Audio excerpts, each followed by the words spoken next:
So we got the spoilers for chapter 13, and it's a pretty crazy chapter because we're coming off of the cliffhanger from the end of the previous where we saw Yakumaru shooting Cross. We're gonna see Dabura's reaction to what happens here, as well as like the reaction of everybody else. There's characters from the original series returning here, and we're finding out more about YUJI. Now also let me point out that I don't have like perfect translations here, not even close, but I have enough for us to discuss what is generally happening in this chapter. So this should be a pretty good spoiler video. And also, of course, every Sunday I go over the official release of this chapter. We'll have, you know, the real translations, we'll have the panels and everything. So subscribe for that if you haven't already, guys. And let's try to get like 3,000 likes on this video. All you gotta do is just take your phone, hit the like button right there. It'll really help the video, it'll help me. Thanks, guys. So let's get into it. So at the beginning of this chapter, we're kind of skipping in time to after Cross gets shot, and we see him like in a hospital bed recovering, or at least attempting to recover. So this immediately dispels the theory that I had in my review last week, and it was that I thought Cross was going to be able to like reverse curse technique heal from this, but no, he is like in very critical condition. Like they say multiple times in this chapter that he very well could die from this. But also as Cross is recovering in this sequence, we're seeing like this jujitsu doctor. I could have swore we saw this character before, but I guess we haven't. But she has like glasses and pigtails. She's like the new Shoko, I guess, because she says, and again, I don't have perfect translations here, but I think she says that she can't use reverse curse technique on Cross for some reason, so she can't like completely heal him that way. But after that, we're coming back in time to right after Yakumaru had shot Cross, and we're seeing Dabura react to this, because we saw at the end of the previous chapter, Dabura had like walked up to the situation. He was like, "What are you doing?" And he's continuing to say that. He's like, "What are you doing?" "No, I asked, what are you doing?" And this is like the most hype moment and aura farming that we have seen in the series so far. In fact, Dabura is so menacing in this sequence that he gives everyone aura paralysis. Like Yakumaru is frozen in fear as Dabura is like standing over him. And he's like, "Are you the one that shot Cross?" And this sequence is difficult to make out with the translations that I have, but it seems like Usami is like coming behind Dabura, and I think he tries to use curse speech on Dabura himself. Now I could be wrong about that, I don't want to put out misinformation, but it seems like he is using it on Dabura, or he might be using it on Yakumaru. But Dabura winds up somehow, we don't see what he does, he kind of is just looking at Yakumaru here, and he takes his arm off, like the arm that had like his cursed tool gun thing. And after this, I think this sequence is showing that Usami tried to use curse speech on Dabura, because Dabura just no-sells it.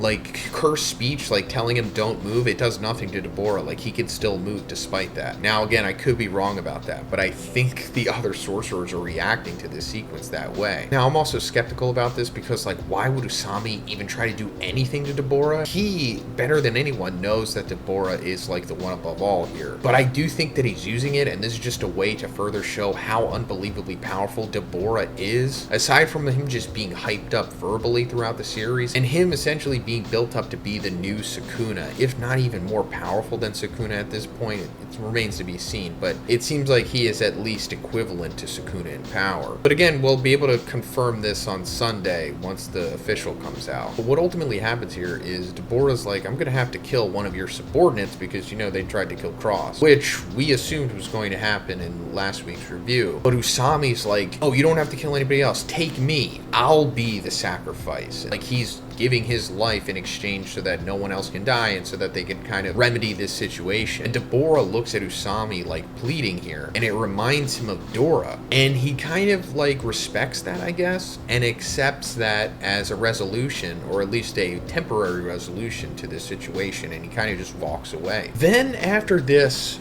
there's like, I think at least 2 or 3 time jumps that I think go by like 1 month each time. And it's kind of spotty as to what is exactly happening here, but it seems like the Sumerians are connecting more with the cursed spirits on Earth, and they're able to hear their voices more, because they've been talking about that throughout the last couple chapters, about like how they can hear the voices of the cursed spirits and how they're just like the Kallian's voices. Like apparently they can hear it better than what a sorcerer can even hear, or at least that's kind of like the implications. Like they can hear like what a cursed spirit really is saying, rather than just what it audibly says, which is usually just nonsense unless it's like a really intelligent, powerful cursed spirit. But also also, we get to this point where I think Jujutsu headquarters is like, okay, we'll temporarily stop killing curses to figure out what we're going to do with the Sumerians and what they ultimately want. So they're kind of just leaving Tokyo unchecked at this point, and they're letting the cursed spirit population get out of control to, I guess, appease the Sumerians, because the Rumelians of the Sumerians, you know, this is like their religion, and also considering what happened across, they kind of just want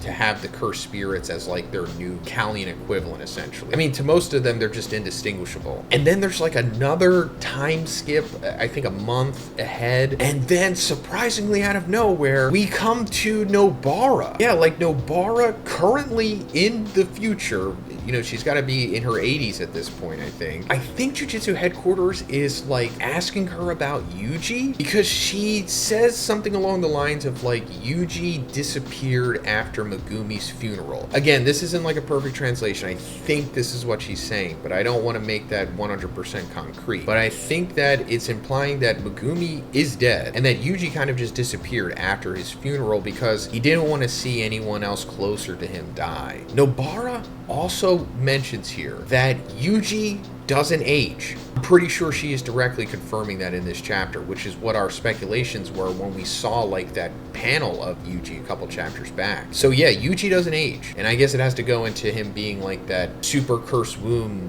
Sukuna vessel thing that Kenjaku developed. So now we come to like the big crazy part of this chapter, other than just Dabura aura farming, and that I think the Sumerians are making like an ultimatum with the sorcerers here. They're saying, make Tokyo like a new area for them to live in, I guess. I think that's what they're proposing here. I could be wrong, but they kind of want to have Tokyo as like their new place to live because they want to coexist with the cursed spirits there. Also, cursed spirits can't be killed anymore, and that if they don't agree to this, then they're going to do that duel thing. The one that we found out that the Sumerians do in chapter 9 in the flashback. They settle disputes by having each side choose a champion to battle one-on-one in a duel, and if they win, they're free to trample on their opponents until their goal has been achieved, and if they lose, they accept their opponent's demands and end the dispute. So it's come to this point, which we assumed that it was. And for sure, we know that they're going to have to face Dabura, and we thought, okay, so then they're going to try to find YUJI to have him face Dabura, but no, at the end of this chapter, they've chosen